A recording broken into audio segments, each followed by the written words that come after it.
The Lord be with you. And with your spirit. A reading from the Holy Gospel according to Matthew. Glory to you, O Lord.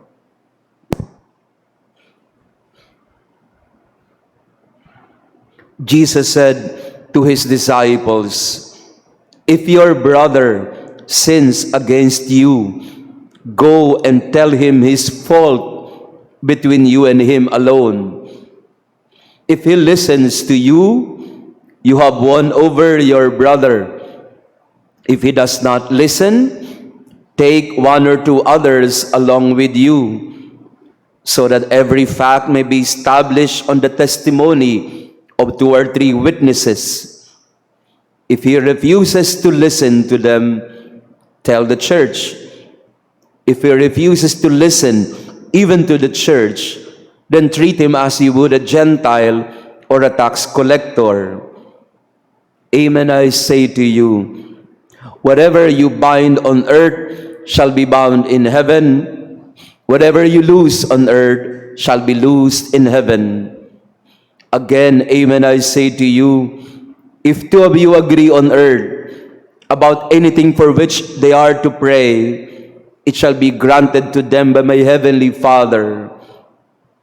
For where two or three are gathered together in my name, there am I in the midst of them." The Gospel of the Lord. Praise to you, Lord Jesus Christ. Please be seated. Magandang umaga sa inyong lahat, mga kapatid. Good morning, brothers and sisters. Pakibati din ng good morning ang ating mga katabi. Good morning po. Maraming salamat sa inyong pagdalo sa ating banal na pagdiriwang ng misa ngayong linggo. Tayo pong mga Pilipino sa ating kultura, hindi po tayo yung confrontative in terms of conflict resolution. Pagka medyo may aberya sa pamilya, sa trabaho, sa magkakaibigan, we are not as suggested by Jesus. Go to the brother or sister who you notice is doing something wrong, or if you notice some fault in the relationship, puntahan mo, kausapin mo, banggitin mo sa kanya kung ano yung mali, kung ano yung mga kailangang itama. Hindi tayo ganon ka-confrontative. Instead, sabi po sa atin ng mga dalubhasa, culturally, we are more accommodative. Accommodative values in the sense that as much as possible, we would like to maintain some smooth interpersonal relationship. Kaya pinapakasamahan mo na lang, pinapakibagayan mo na lang, hindi natin kinakausap. And I think by and large, for most of us, our way of dealing with fraternal correction is like that. Dinadaan natin sa parinig, dinadaan natin sa pandamat, pakikiramdam, hindi talaga tayo mahilig magkompronta. Minsan po, ako yung nagbigay ng isang panayam sa mga madre, mga sisters. I was giving a talk to some sisters, and I had a presentation for around 45 minutes to 1 hour. After the presentation, a sister came to me. And right away, she told me, walang kagatol-gatol. She was telling me, "Father, I did not like your talk." Ako naman po, patwitams ako magano sa mga mother. And, "Sister, hi. And then, I did not like your talk. I thought that what you were saying are not correct, and I don't agree with most of what you said." Nawala yung ngiti ko sa aking... And buti na lang po, I was able to recover. Kasi ngayon lang ako nakaranas ng ganong confrontation. Mga madre pa, no? You were wrong. I did not agree with what you were saying. Most of them were not correct. When I regained my composure, kasi nabigla ako eh. Kasi ang bungad ko sa kanya nung lumapit siya, madre, di ba? O kagaya ni sister. Ay, sister, yes, yes. You were wrong. Medyo nawala ako sa ng konti. And then when I regained my composure, I tried to hear her out. Sister, yeah, I respect your opinion. I respect what you're saying. May I know where I was wrong or what? Yan. So nag-usap na kami po. Sa madaling salita, I tried to, tried to adjust and adapt. And eventually, napakabait naman pala nung madre. She just, was just very forthright. And she was just very honest and sincere. Dahil ako Pinoy, hindi ako sanay na ganun. Meron naman pala siyang nakita na hindi ko nakita at meron naman pala talaga siyang punto na naintindihan ko. Kaya lang, hindi ako sanay na harapan na sinasabi niya na mali ako. Yung pong madre ay French. Pero napakabait naman pala in the end, no? And then, mag-best friend na kami ngayon. Tayo po mga Pilipino, hindi natin kayang gawin yon. Pero sinasabi sa atin ng Panginoon na, if your brother sins against you, go and tell him his fault between you and him alone. If he listens to you, you have won over your brother.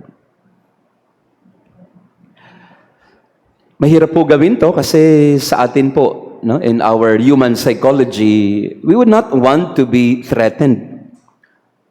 And we would want to defend ourselves and not to be proven wrong at all cost.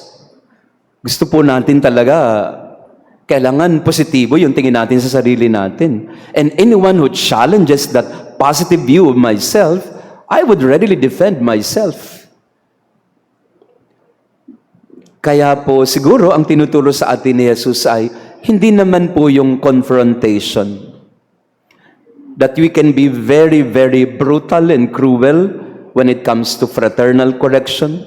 Siguro it could also be in the manner or in the approach that we come to the person that we would like to correct or that we would like to remind.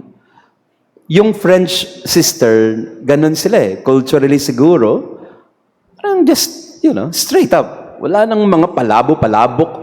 Sinasabi niya mali. Pero later on, in our conversation, as she was explaining to me, and I was also, in a way, rebutting and etc. etc. So then later on, nagkaroon kami ng realization na, we were just talking about the same thing, but there was this language barrier because I was saying many things in Tagalog that she did not understand. She only got the part of the English one, of the English, English version of what I was saying, but she was not getting the Tagalog version of what I was saying. And I was telling her, but sister, I mentioned all these things in my talk. And then I realized, oh my, Tagalog ko pala sinasabi yon, kaya hindi niya nakuha. Kung pinatulang ko yung madre na yon, siguro first time sa headline ng headline sa Inquirer o sa Philippine Star. Pare, madre nagbuntalan. O pare, binuntal yung madre. Kasi nga minsan di natin kayang tanggapin na mali tayo. Hanggat maaari, we put up our defenses every time somebody tells us we are wrong or every time somebody tells us that what we do or what we said, is something not agreeable to them, our defenses rise. Hanggat maaari, wag tayong masasaling sa ating pagkatao. Pero minsan may mga pagkakataon na sinasabi sa ating ebanghelyo ngayon na you have to be ready to be corrected also. You have to be humble enough to accept mistakes.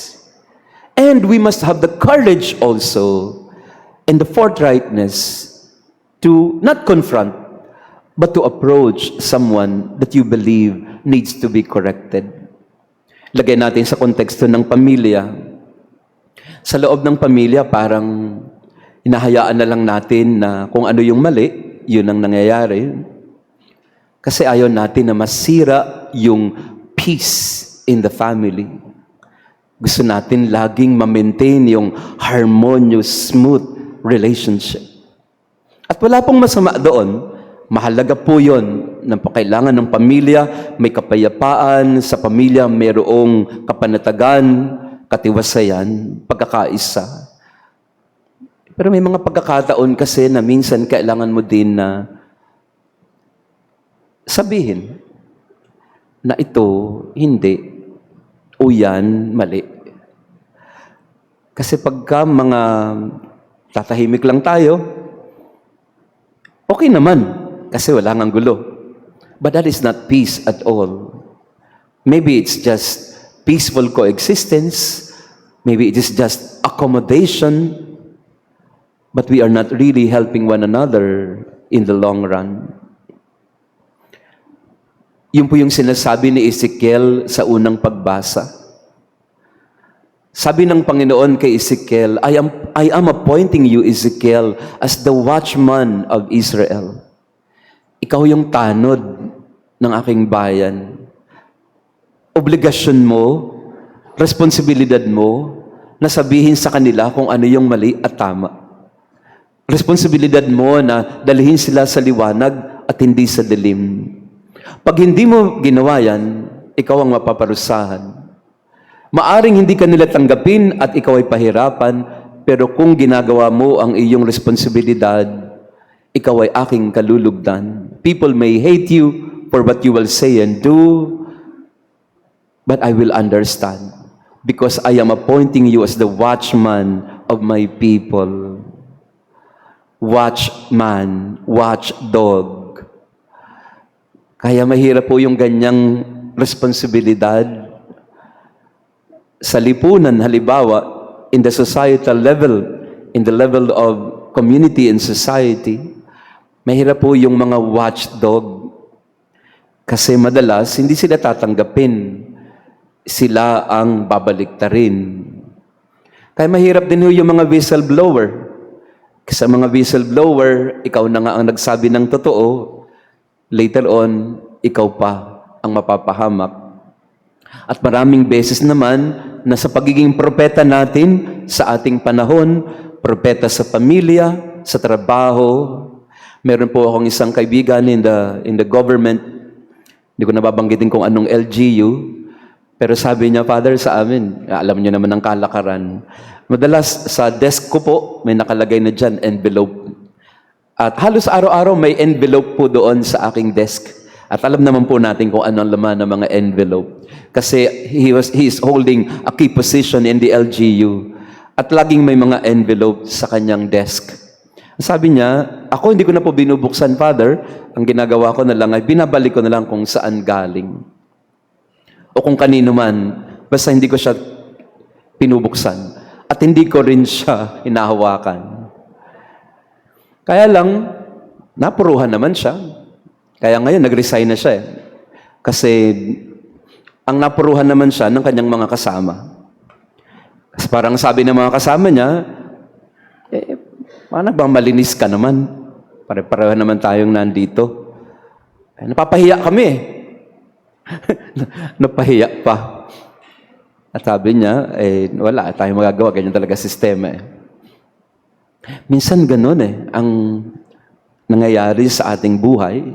Hindi lang sa antas ng lipunan o pamamahala, kundi sa antas din ng personal na buhay natin. We see that all the time. Our prophetic mission, our calling as a watchman, like Ezekiel, our calling as a brother or a sister who cares for the family or for other members of the family.